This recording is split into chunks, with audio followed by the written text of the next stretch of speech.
Howdy, everybody. This is Chuck here of the Stuff You Should Know podcast, and it is Saturday. It's actually Wednesday in my real-time world, but in the future, it will be Saturday when you're listening to this, because it is my charge to deliver to you a classic Stuff You Should Know episode, handpicked and curated by yours truly. And this week, we're going with a pretty good history ep for March 2019, the case of Sacco and Vanzetti. Welcome to Stuff You Should Know, a production of iHeartRadio.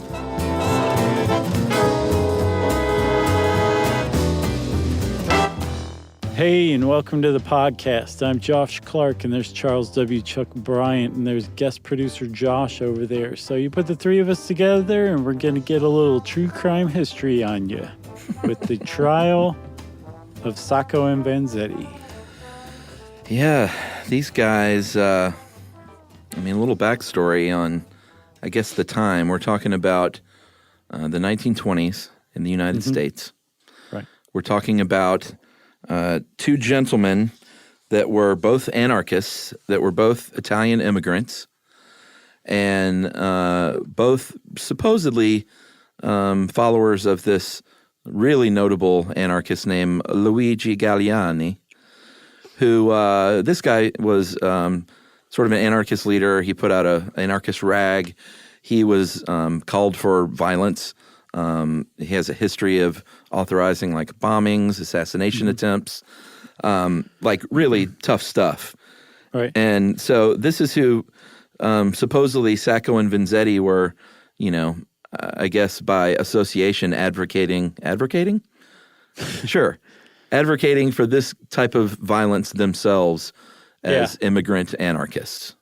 Do you remember in our anarchism episode, like during this period, in like a 10-year period, anarchists assassinated like 5 or 6 major heads of state around the world, including McKinley in the United States. It was a big deal.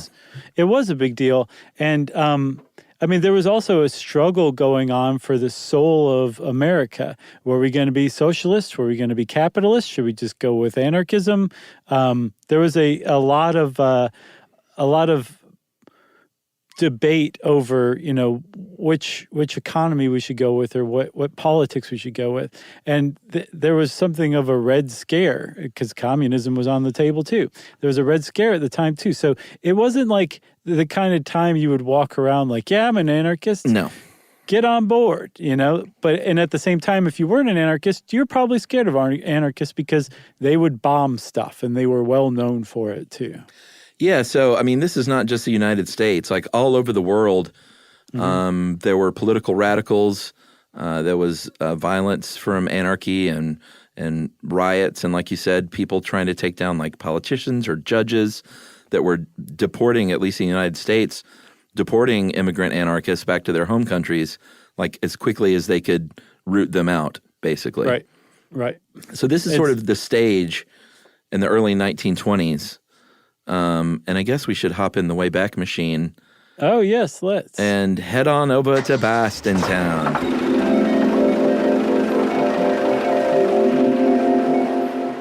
Okay. That's Boston, by the way. Yeah, no, I know. Okay. It doesn't matter if I know. Just make sure the Wayback Machine knows what you're talking about. Oh, the Wayback Machine knows. It can read my silly accents. So here we are. It's 1920 around Boston. Actually, we're not in Boston proper. We're about 10 miles south in the little town of Braintree. Yeah, which is these days would be Boston proper. So, more or less. Yeah. It's like the metro Boston area, sure. Right? And Braintree was known as a shoe manufacturing center. It had more than one shoe company, which meant it was a shoe manufacturing center. Mm-hmm. And on this particular day in April of 1920, I think it was April 15th, right? Correct. In Braintree, there was a dude named Shelley Neal who was an agent for the American Express Company. And the function I got of Shelley Neal was that he was kind of like a Brinks armed guard. Yeah, like basically. a courier for money. And not just some money, like a lot of money. Yeah. On this day from the 9:18 a.m. train from Boston, Shelley Neal went to the Braintree train depot and picked up $30,000, 30 grand in cash, which is about $427,000 in 2018 money. Yeah, he did this every week. Right.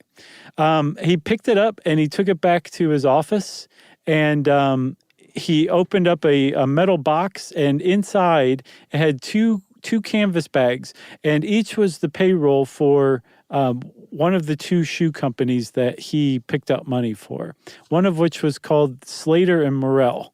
I'm not sure what the other one was. Maybe it was 3K. Definitely Slater and Morrell was one of them. The other was New Balance.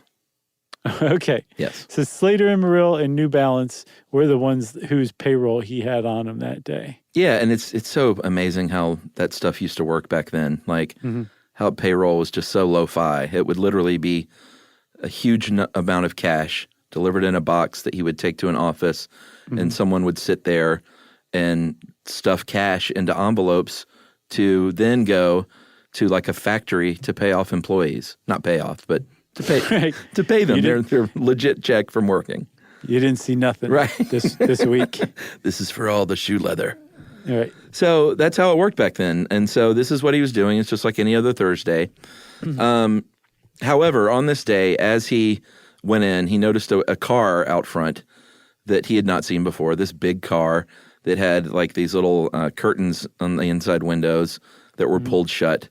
And other people in Braintree later on would report seeing that car kind of tooling around, and they said it looks like it's got like 4 or 5 men inside that look Italian, and they're just sort of driving around Braintree, which I guess to raise some suspicions. Sure, because again, if you were Italian, you may have been associated with anarchists who were associated with bomb throwing. So 4 or 5 of them kind of aimlessly driving around the town of Braintree, this little tiny town, I'm sure aroused some suspicions, and definitely did, because there were a lot of people who later on said that they saw this car driving around between 9 a.m. and 12 p.m. That's right. So about 3 that afternoon, here's what happened next for payroll. These people had to get these envelopes, so what's known as a paymaster, and this is also sort of part of the armed guard thing, because the paymaster, A, has a gun, Right. and then has a guard with a gun. This guy's name was Freddie Parmenter, and the guard was Alessandro Berardelli. And so they stop by, they pick up all these envelopes, they're going down to the factory, they're going to pay everybody, and all of a sudden, bam, bam, bam, bam, gunfire and mayhem ensues. I didn't realize there was going to be special effects in this episode. Hey, well, you know, I try to bring it. Oh, you did, man. It has been broughted. So these guys are on Pearl Street, and when these shots suddenly just ring out, and the first guy's hit, Berardelli's hit, and he goes down. I believe it was Berardelli who was hit first. Oh no, he wasn't hit.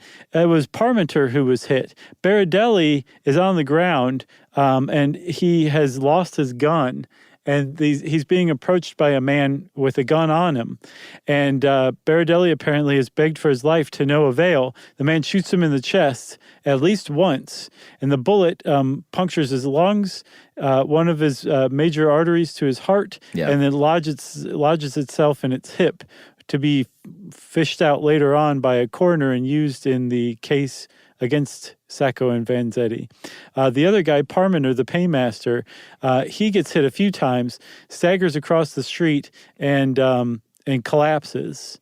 And this car, a blue touring car, which is, a big sedan that you would think of today, like a touring, we'll call it a Lincoln Town car, even though that's not at all what it was. That blue car that had been seen kind of driving around. Right. Okay. That's another way to put it. It was a Buick. Yeah. But the same one that had been seen driving slowly around Braintree all morning suddenly pulls up, and the guys who had shot these 2 men and taken the money, about $15,000, hopped in, and it drove off, and everyone lost sight of it. Yeah, and very importantly, the man who shot Berardelli had a hat, a felt cap on. Right. So just remember that little fact. There were eyewitnesses all over the place. It's not like no one saw this happen. Like dozens of people saw this. Yeah, it was a daring daylight robbery at 3:00 in the afternoon. Daring do. Right. A man named Jimmy Bostock was one of the witnesses. Apparently, Baradelli like died in his arms, and like all people in the 1920s didn't know any better. He immediately started messing with the crime scene, started picking up gun shells. Another guy came by and picked up the hat, and they just didn't know any better at the time, I guess. Right. So the crime scene has been totally messed up, but the cops show up because, again, this is a big deal. This is a small town, and something close to $220,000 has just been stolen and 2 men murdered for it in this little tiny town. So it was a big deal. And the cops showed up, and probably the first thing they said was, anarchists. Maybe. I'll bet. That's kind of what they would say, I think, at the time. Yeah. Should we take a break? Geez, okay, already. Yeah, I think so. This falls into acts, and that's definitely Act 1. Okay. All right, so dead men in the street. The cops are on the scene. Message break. And scene.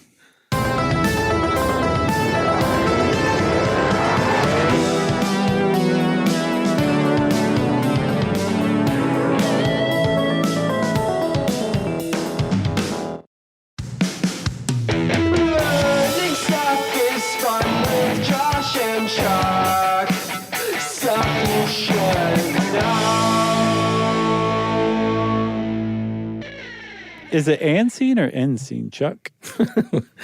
We've talked about this a lot. Mm-hmm. And scene. With so an not A. end scene. Nope. Because it makes sense, You do end the scene. Right. So by saying and scene. So the cops have shown up. They're investigating the place. They're not really finding anything aside from what the witnesses have already kind of gathered up and are now holding out to them in their outstretched palms. Right. Like, here's your evidence, copper. But the car is searched for all over, and it's not found. It just totally disappears for a couple of days.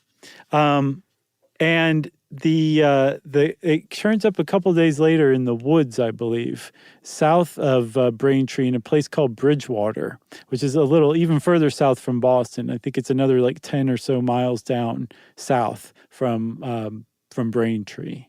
Right. I think Bridgewater only had 7 Dunkin' Donuts, so it was a small town. Right. And so remember when I said the cops were probably like anarchists? I knew it. Mm-hmm. There was another daylight robbery of payroll, and I found somewhere that it said it was successful. I found somewhere else that it was unsuccessful, but both of them agreed there had been no loss of life whatsoever. But it was similar enough, and it had happened like 2 years or a year before. It was similar enough that the cops immediately thought of the people they'd been thinking of for this earlier crime. They thought this is clearly the work of the same people. Yeah, and when they found this car in the woods, very importantly, the license plates had been ripped off, mm-hmm. and there were other tire tracks nearby. So it seemed pretty obvious that they ditched this car, get in another one. The officer on the scene said, "Marty, I think this is the car mm-hmm. from the Braintree murder." All I can think of is Jeremy Renner in The Town. Sure. That's what I think of when I think Boston. Yeah, everyone thinks of that. Sure. So another thing's going on in parallel, so we need to set this up. Also on April 15th, which is the day of those murders, mm-hmm. There was a guy named Ferruccio Cocci, and he lived in Bridgewater. He was an anarchist. He was being deported. So he quits his job, to be deported, does not show up to be deported. He calls the immigration service after that on the 16th and said, my wife is sick, so I have to tend to her. And they said, get so much email about that. Am I going to get in trouble for that now? No, you won't get in trouble. Everybody loves your Italian accent. Please tell me you can still do an Italian accent, right? I think so. We're going to find out after this episode. Because I'm just doing the accent. Sure. Not saying like they're all mobsters because, like, you know, The Sopranos got in trouble for that. Oh, yeah. Did they? Did they say all Italians were mobsters? No, but I mean, I remember there just being hay about from the Italian-American community. Like, why is it every time in movies we're just mobsters? Oh, I could see that, you know? Sure. I mean, I could see them, yeah. But these aren't even mobsters. No, they're anarchists. Right. So he's being deported. He doesn't go. He calls them and says, my wife is sick. And they said, fine. We're going to check out your story, though. They found that his wife was not sick and that all of a sudden he's saying, okay, it's fine, actually. I'm really ready to go, like, now. Yeah, come on. Can you get me out of the country quickly? And they're like, well, you should probably, like, leave some money with your wife. He was like, no, she's good. Let's just go. Yeah, and so they were like, all right, this is a little odd. So let's maybe he's involved. Can I paint the scene a little bit, though? I want to go back over and highlight two things that you've mentioned so far. Sure. One, this was a time where to cover up a crime, all you had to do was remove the license plates on the car you ditched. That was it. You just confounded the cops forever. Well, that helped. And then secondly, if you were to be deported, all you had to do was not show up, but then call them the next day and say your wife was sick. And immigration and naturalization would say, sure, no problem. Well, no, they investigated immediately. Okay. But I'm just saying, like, things have changed a tad, Sure. I think, is what I'm trying to say. Hold on, let me see. Josh, what are you trying to say? You trying to say that? Yeah, I'm trying to say that. Okay, cool. Yes, that's exactly what I'm trying to say. It's weird because you looked on both of your shoulders at the devil and the angel. Right. But they won't shut up, Chuck. So they summarize, you know, it's all coming together. This guy's acting weird. This He's is on also the 16th. He's also, Chuck, one of those people that they liked for that robbery the year before, which is one of the reasons why they had their antenna up about this guy in the first place. Right. So he's a suspect. Right. The cops go to specifically Michael Stewart, police chief, said, I'm going to go back to his house. I'm going to see what else I can find out from this guy. He shows up, and there's a dude there named Mike Boda who says, yeah, sure, you can look around. You can look in the house, go back and look in the garage. It's a 2-car garage shed, no problem. I usually have my car there. It's an Overland, but it's in the shop getting repaired. And Stewart goes out there, and it's like, all right, so here's where the Overland parks. But there's some really big tire tracks next to the Overland and the second stall that look like they would probably fit this large Buick that was so mysteriously kind of tooling around the time of this murder. Right. And this cop, Stewart, goes, I'm going to make a mental note of that. And that's what he did. He asked about the other car. I don't know if you said, and Boda said that his other car was at the garage being repaired. Correct. So Stewart, who's the police chief of Bridgewater, I get the impression that he was kind of new. There was another one who kind of factors into this case tangentially later on, who was the former police chief. So I get the impression that Michael Stewart was fairly new. But he's investigating this case. He likes Kawachi. He's now met Mike Boda, who he's suspicious of too. He goes back to talk to Boda some more, to this place where Kawachi lived as Boda's roommate, I guess away from his wife and kids. I'm not sure why Kawachi was renting this place. Are we going with Kawachi now? Yeah, I'm pretty sure that's it. I took Italian in college, and I'm almost 100% sure it's Kawachi. Okay.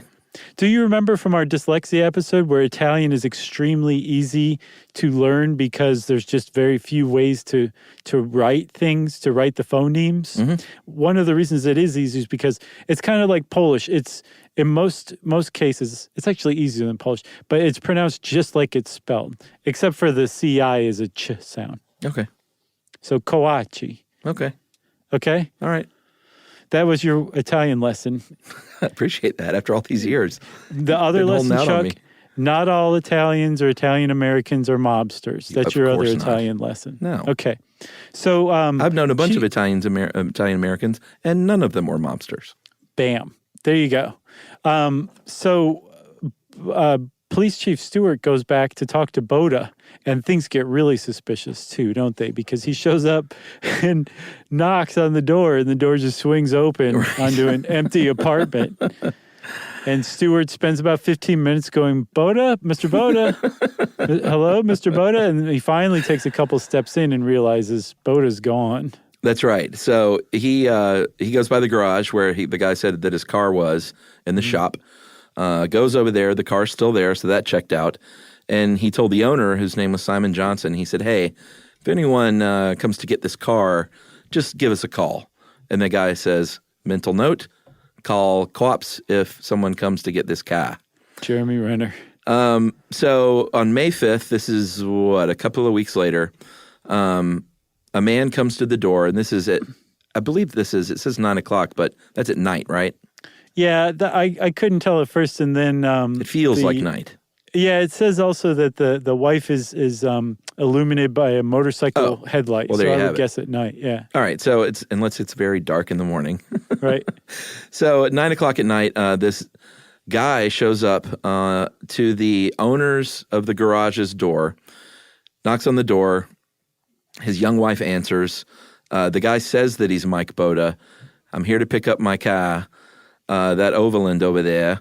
And the owner of the garage comes and tells his wife, and he says, "Go call the police. We don't have a phone. Go next door, call the cops."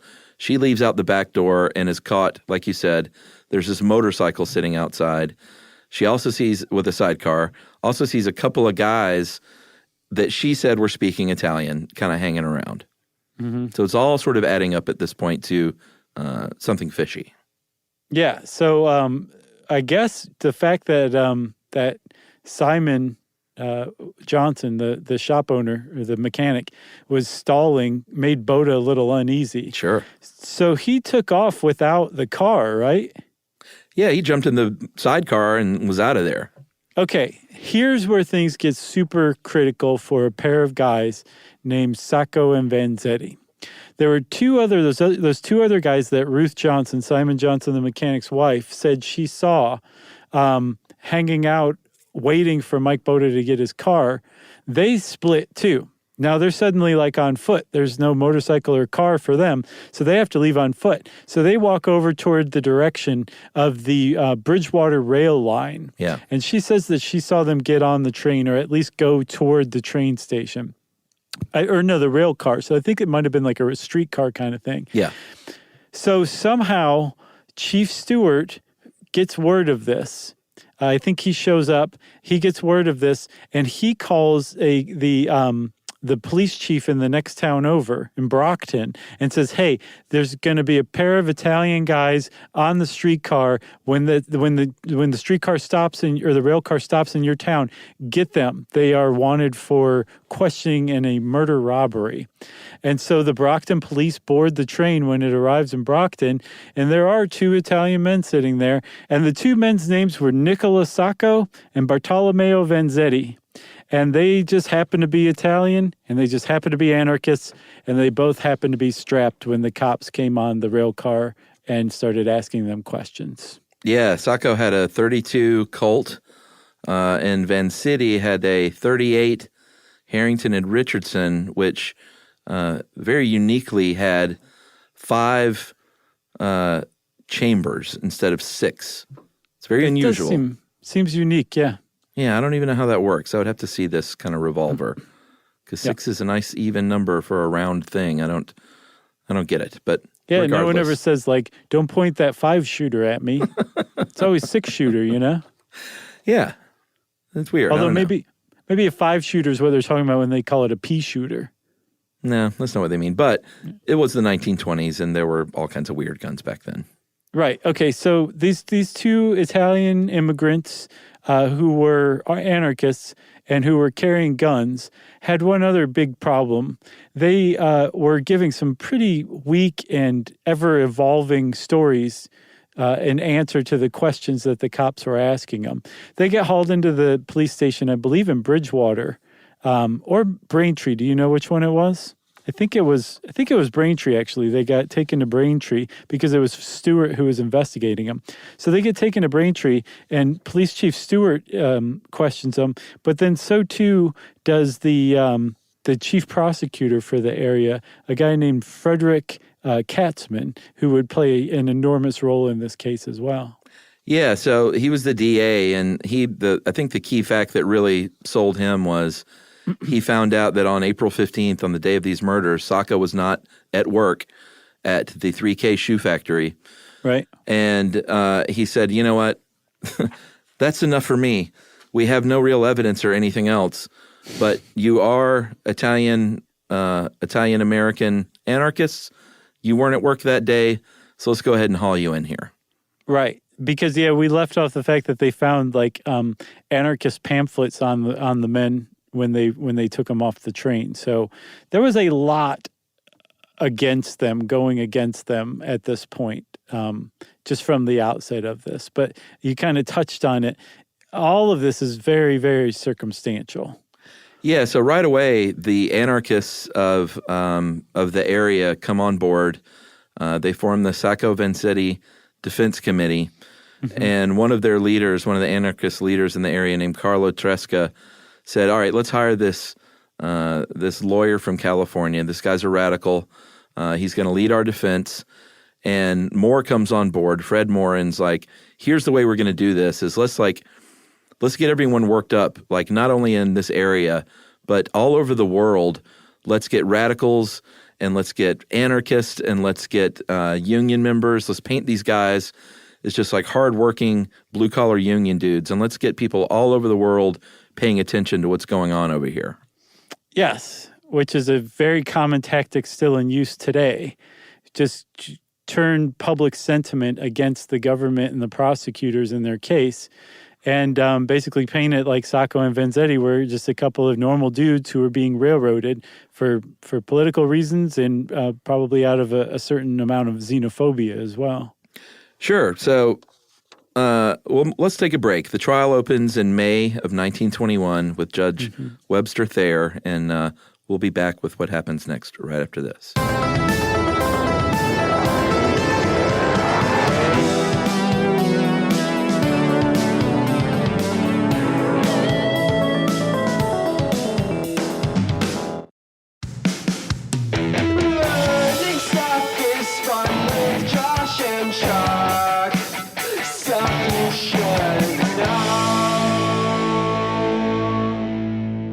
And Chuck, before we get back into it, I want to give a shout out to Douglas Linder, who's a law professor and historian who wrote a paper that we used as a source that was pretty handy, pretty good stuff. Yeah, law professors, I mean, there's a lot of good information out here on this, but you get a law professor on the typewriter and they're going to condense it into a nice, readable, workable document. That's right. That's what they do. They're very good at that. Yes. So, all right, trial's underway. Like I said before, Judge Webster Thayer proceeds over this trial. Katzman, that's the DA that's prosecuting, he has got a lot of circumstantial evidence. He has eyewitnesses, but not really a lot of hard evidence going on. Right. It's sort of a tough case for him to like solidly prove. Yeah, and that was another reason why Fred Moore was able to run around drumming up public sentiment, not just in the United States or even just Boston or Massachusetts, but around the world, that Sacco and Vanzetti were being railroaded, is that the evidence against them was really, really weak. The eyewitness testimony was super.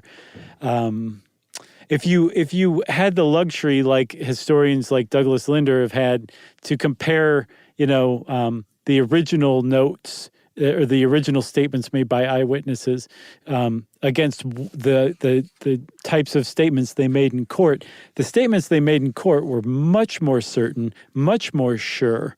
And this was after a year of reading the newspaper and being exposed to pictures of Sacco and Vanzetti. So when they see Sacco and Vanzetti in the courtroom, they're like, yes, I saw that man holding that gun, and he was the one that pulled the trigger. The thing is, there was not one witness. But there were witnesses who placed both of them at the crime scene, or at least in the Buick around town on that day. But there was not one single witness who placed both of them there. That's just the eyewitnesses. They also had the other big piece of circumstantial evidence were the guns that they were found with. And they used ballistic experts to come in and say, yes, this bullet came from this gun. But again, looking at it with history, the benefit of history, this was at a time when ballistics comparison was just beginning to come around. And the people that they employed as ballistics experts were self-taught amateurs who just basically had an interest in this field, were in no way, shape, or form genuine experts, because you could make a case there was no such thing as a genuine ballistics comparison expert at the time. It was too new as far as forensic goes. Yeah, so on the defense side, immediately they say those guys weren't even in Braintree. Sacco was in Boston. Vanzetti was in Plymouth. Both sides. It's interesting to look back on this trial because both the prosecution and the defense were like being very hinky with the truth themselves, influencing people on both sides to testify, kind of behind the scenes. Fred Moore, the defense attorney, trotted out a bunch of witnesses that say no, like Vanzetti was definitely in Plymouth. He's a fishmonger, bought fish from him. And then later on, it was found out that some of these people, well, all of them basically were friends of his. And then some of the people came out even later and said, yeah, he kind of told me to say this. But that happened on the prosecution side too. Yeah, supposedly later on, they would allege that the prosecutor, Katzman, and the chief or the lead ballistics or the star ballistics witness had kind of coordinated the answer that the ballistics witness would give at trial, and that it would be much more stronger and much more certain than the actual conclusion he came to prior to the trial based on his original ballistics tests. Yeah, so there's hinkiness on both sides. Katzman has this hat, and remember, one of the gunmen definitely had on a gray cap. So he has this gray cap. He said, this is Sacco's. He gets together with an expert behind the scenes and says, and again with this, like you were saying, sort of the beginnings of not ballistics in this case, but just forensics. Any kind of forensics. Yeah, he looked at the hairs in the hat, got a hair from Sacco, and Sacco was like, ow, that hurt. And he compared them, and he said, yeah, these hairs are identical. I'm telling you, they're the same hairs. But Katzman was like, you know what? I don't want to go to court and present this because this stuff is all new. They're going to paint you as unreliable because no one knows anything about hair comparison yet. So instead of doing that, he goes to the boss of the shoe factory, George Kelly, and was like, have you seen this hat before? And Kelly said, yes, that's Sacco's hat. I've seen him wear that hat, and the hole in it is from the nail that he hangs it on every day, when in fact that was definitely not the case. No, the previous police chief later testified that he had accidentally punched the hole in the hat while he was examining it for any kind of identifying marks. Yeah, which is weird.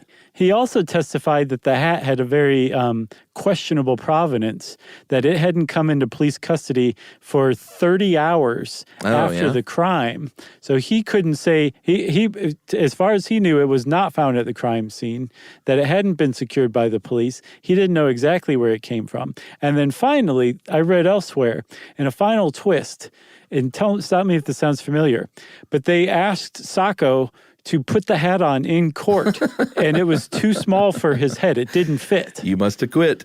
They did not acquit, though. Well, you just ruined it. Oh, I'm sorry. That's okay. Sorry, everybody. It's funny. There's probably a lot of people out there who have no idea how this is going to turn out, because if you search on Google just Sacco and Vanzetti, one of the suggested questions is, what is Sacco and Vanzetti? Not who, what? It's a nice aperitif. Right. So I don't know if we mentioned, but like Sacco had definitely much more evidence against him, even if it was circumstantial, than Vanzetti did. Yeah, a lot more eyewitnesses, yeah. For sure. So Vanzetti has the thinnest case against him, but he lied to the cops. He had that gun, remember? And on the stand, he said, yeah, actually, I got that gun just a few days ago. I bought it for $4 or $5, and they were like, well, you told us that you bought it 4 or 5 years ago for $18. Right. You said there were 6 chambers in it and only had 5. And what's going on here? You're lying to me, Vanzetti. The whole thing with the gun, I don't know if we've said or not yet. The reason why the gun was so suspicious and was basically like the central piece of evidence used against Vanzetti is that it was supposedly the exact same kind of gun that Alessandro Baradelli had on him when he was killed. Yeah. So the whole idea was that Vanzetti had been at least at the crime scene, if not one of the killers, who had taken Baradelli's gun after he had killed him and made off with it, which would explain why he wasn't very familiar with the gun and how many chambers it had, and didn't have a very solid story about where he'd gotten it and how long he'd owned it too. That was the implication of the whole thing. And that was basically that was it. That was the crux of the prosecution's case against Vanzetti. Vanzetti's big problem was he was sitting next to Sacco when Sacco got taken off the train, and they had a lot more on Sacco, and they were tried together rather than separately. Yeah, in Sacco, that ballistics evidence made a big, big difference in the trial because they found out for sure that that bullet that killed Baradelli was definitely fired from a Colt automatic. Mm-hmm. And your Colt automatic is what they alleged. Right. And, we'll hold on to that last bit till later, but about what was found out later about that. But I think even some of the jurors said that was really some of the most compelling evidence against Sacco for us in deciding this case. Yeah, and again, like they're listening to forensic evidence from a field that's still in its cradle, from testimony given by people who are not experts. But that was, like you said, the jurors said that was it for me. That was what convinced me was the ballistics evidence, basically. So they go to jury and they go to deliberations, and just 5.5 hours later, the jury said, guilty as charged. About 6 weeks after the trial started, I believe. Yeah, so it was a big deal, like Sacco's crying out, I'm innocent and Italian in the court. There were like protests all over the world, like South America, France, Lisbon. It's just crazy how much this, at the time in the 1920s, became an international thing. And basically they were due for the electric chair, so people all over the world were protesting. There were bombings. It was nuts. Yeah, this is a time when labor was unionized, so you could arouse the sympathy of a lot of people at once by going to the union hall and saying like, hey, your brothers in arms over there in America are being railroaded into a murder rap. They're going to be electrocuted in the electric chair for something they didn't commit simply because of their political beliefs. How messed up is that? And you could arouse some people pretty quickly back then by saying that, as opposed to today. Yeah, for sure. Moore immediately starts, the defense attorney immediately starts filing motions, trying to get like new trials. He had an assistant named Eugene Lions who later would come out and say, man, like this guy basically would do anything. He was framing evidence. He was telling witnesses what to say. Like once he had it up in his mind that, and keep in mind, this was like a radical lawyer from California. He said once he had in mind that these guys were innocent, he was like, he basically would do anything to try and get them off. Yeah, he'd suborn perjury, he'd intimidate witnesses, he'd do whatever. If he thought that somebody was being innocently prosecuted, Fred Moore would stop at nothing to get them off. And this article, I think, kind of paints an incomplete picture of Eugene Lions and Fred Moore's relationship. Like, Eugene Lions was also very much an admirer of Fred Moore, too. Like, he considered Fred Moore to have the heart of an artist, but he was he had dedicated his life to getting people who were being steamrolled by the system or unfairly treated by the courts out from under these charges. He was an early civil liberties lawyer, basically, is what he was. Yeah, so none of these motions work. He files a bunch of them. Mm-hmm. We're not going to detail them all, but none of them worked. They were basically all turned down. Thayer was still the presiding judge. He was turning down all these things. Then they went to like federal court. They were turning down motions. Eventually they went to the Supreme Court, and the Supreme Court was like, why are you asking us about this? Like this is a state case. Like we don't even do this kind of thing. Yeah, the court at the time was very much against, or the majority, I should say, was against applying the federal constitution to state issues, so they wouldn't get involved. But, I mean, it did go all the way to at least petitioning the Supreme Court. They wouldn't hear it, and they wouldn't stay the execution either.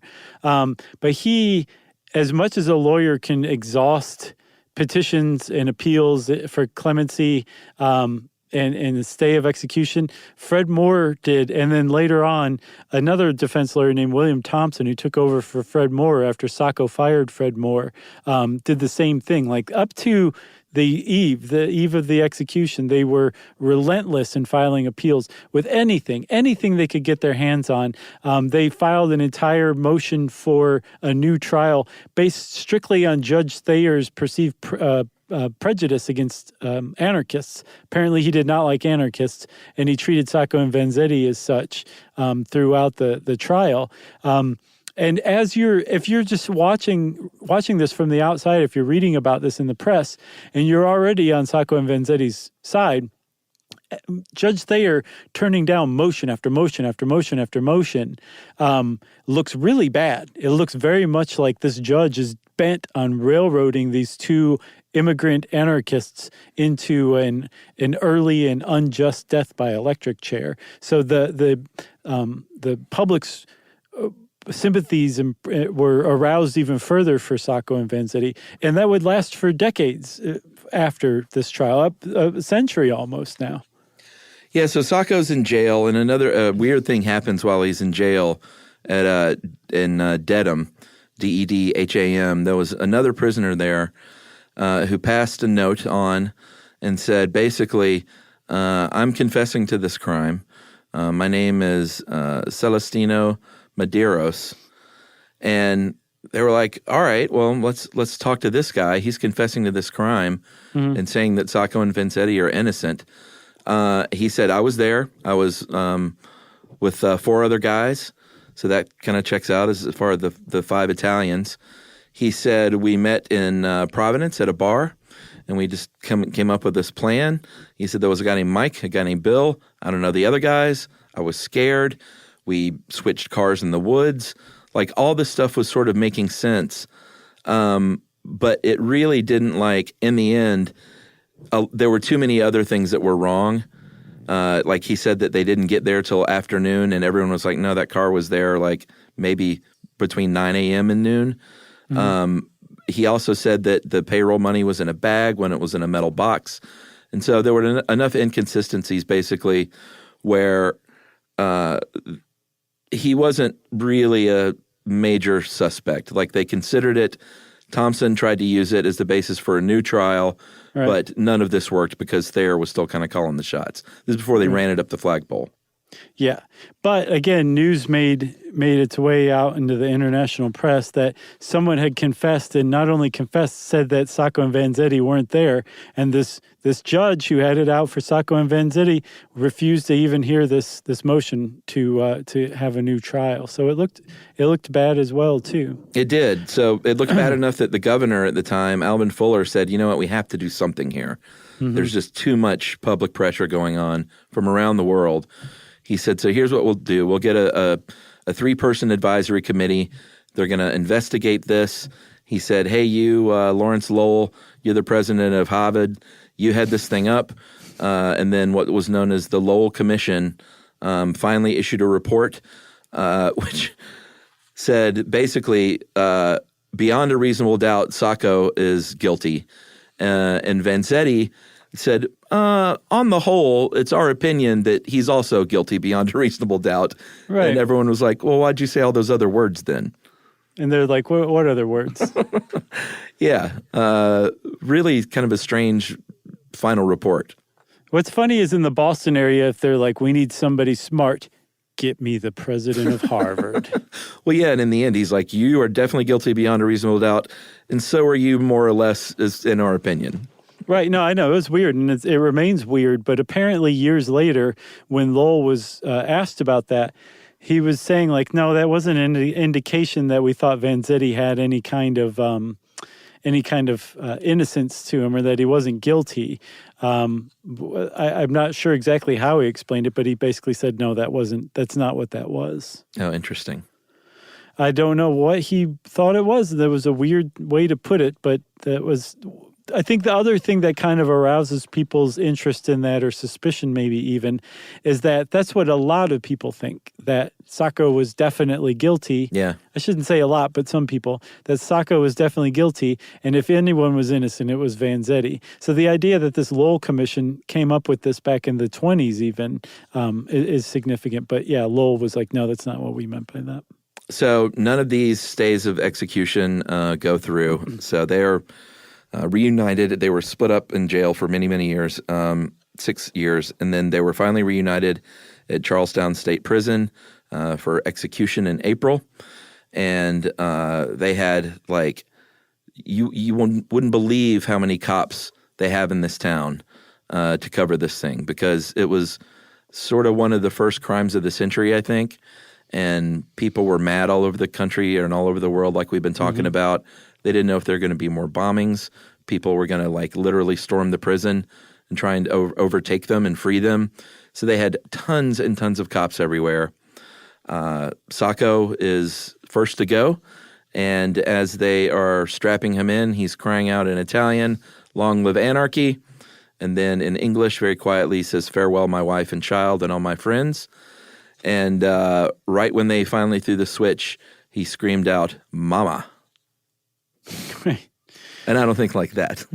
No. I'm not making light of it. I don't think he was like, "Whoa, mama." No, I don't think so either. I think he was calling for his mother. Yes. Which is pretty sad, right, but also kind of sweet. Yes. And then Vanzetti comes in, and he's like, "Oh, it's my turn, huh? All right, well, okay. I want to make sure everybody knows that I am innocent."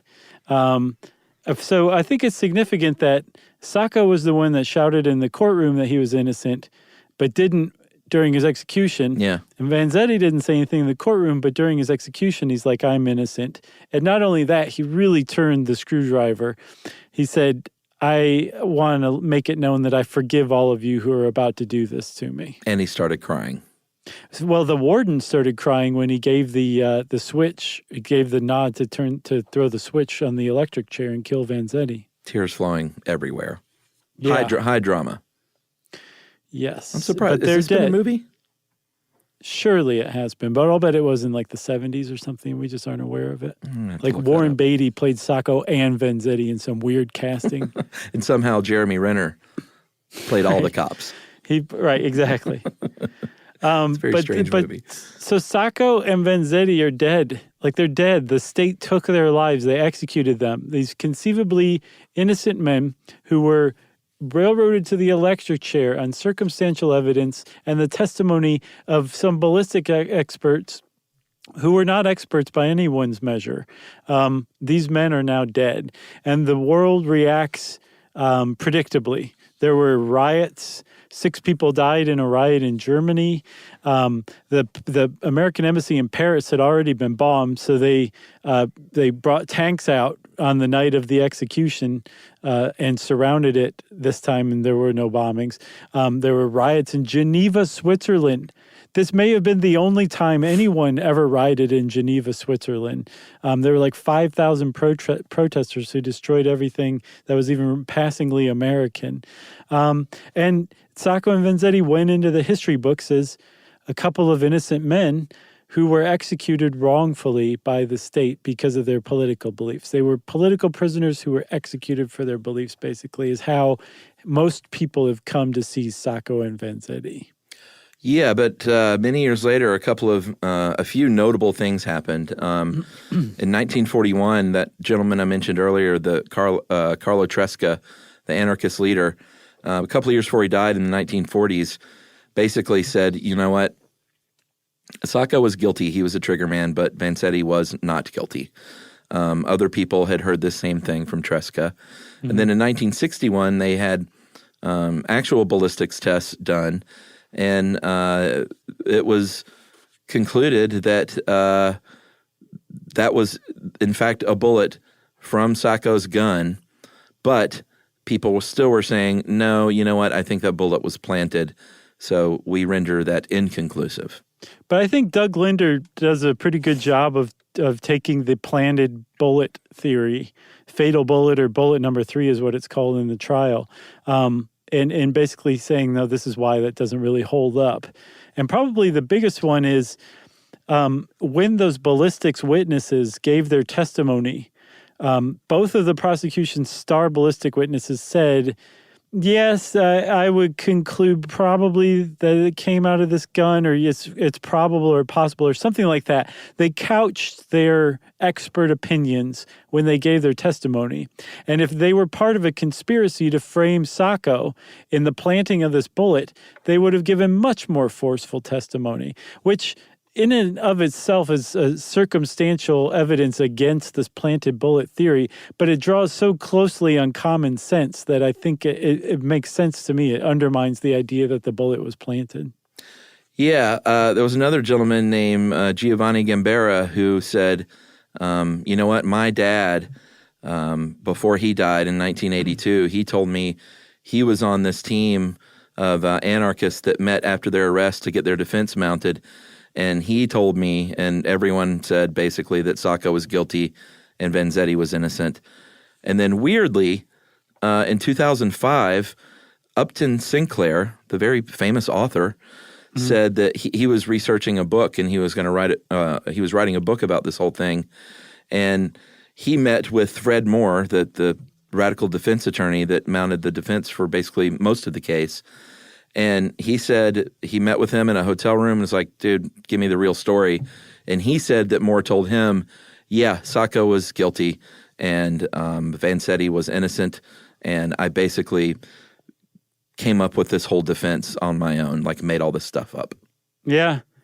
Yeah, years later, it came out that the 7 eyewitnesses for the defense who said that they saw Sacco eating lunch in Boston at the time of the robbery in Braintree had all been set up by the defense, or at least by an anarchist group who had asked them to go perjure themselves. Yeah. And I think that kind of jives with the Eugene Lions quote that, like, if he thought these guys were innocent, he would do anything to get them off, including, putting witnesses on the stand knowing that they were going to lie and telling them to lie. And this was a letter from Upton Sinclair based on an interview with Fred Moore. So it has a lot of teeth. But the thing, there was another letter from Upton Sinclair, another quote from Upton Sinclair, where he said that Fred Moore had confessed to him that Vanzetti was innocent, and he knew he was innocent, but he was pretty sure Sacco wasn't. But all he had to do was go to the jury and say, hey, we all know that you don't have anything on Vanzetti. There's no reason for you to prosecute this man. But he knew that if he did that, the jury would be like, well, you're probably right, but we're going to come down really hard on Sacco. So he had this dilemma, and he took it to Vanzetti, he said. And Vanzetti said, you know what? Try to save Nicola Sacco. He has the wife, he has the child, I don't. Try to get him off.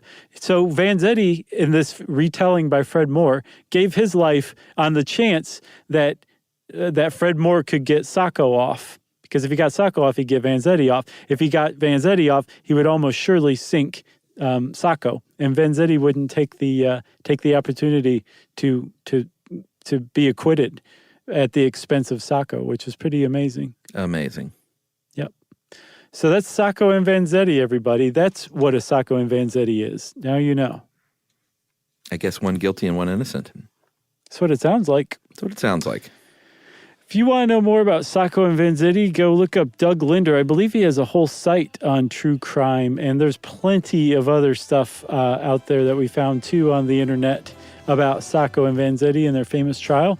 And since I said Sacco and Vanzetti like 80 times, it's time for listener mail. I'm going to call this response to a short stuff. Oh, boy. Yeah, right. Hey, guys, your show's one of my favorite podcasts, so much so that I've taken to listening to it while I get ready for work. Whoa. So we know that is your sacred time. Yeah. Nadine. I just finished the episode on Black Loyalists and immediately started to write the email. I'm a Rhode Islander in Nova Scotia for work. and got so excited to hear a little piece of Nova Scotia's history on there. I looked into the Loyalist Heritage Museum, but it only has weekday operation, so I don't think I'll be able to make it there. I will definitely do some exploring of Halifax, though, in the coming weeks, and we'll be on the lookout for more information. Just wanted to mention on the show that it was Josh said that Rhode Island may not have ever had slaves. Actually, we were the first state to abolish slavery in 1652, but the law was mostly ignored, and we ended up with the most slaves per capita of any colony. I did not know that. We also had a pretty booming slave trade in Newport, Rhode Island, now known for their Gilded Aged Splendor, a piece of Rhode Island history I'm sure most don't learn in history class that I wanted to shed light on. Thanks for always putting out a funny and informative and entertaining show. That is from Nadine Grieg. Thanks a lot, Nadine. That was great. Thanks for listening while you get ready for work. Hope work's going well up there in Nova Scotia. Just think spring to you and everybody up there in Nova Scotia, frankly. If you want to get in touch with us, you can join us on StuffYouShouldKnow.com. Check out our social links there. And you can just send us a good old-fashioned email. Wrap it up, spank it on the bottom, and send it off to stuffpodcast@howstuffworks.com. Stuff You Should Know is a production of iHeartRadio. For more podcasts from iHeartRadio, visit the iHeartRadio app, Apple Podcasts, or wherever you listen to your favorite shows.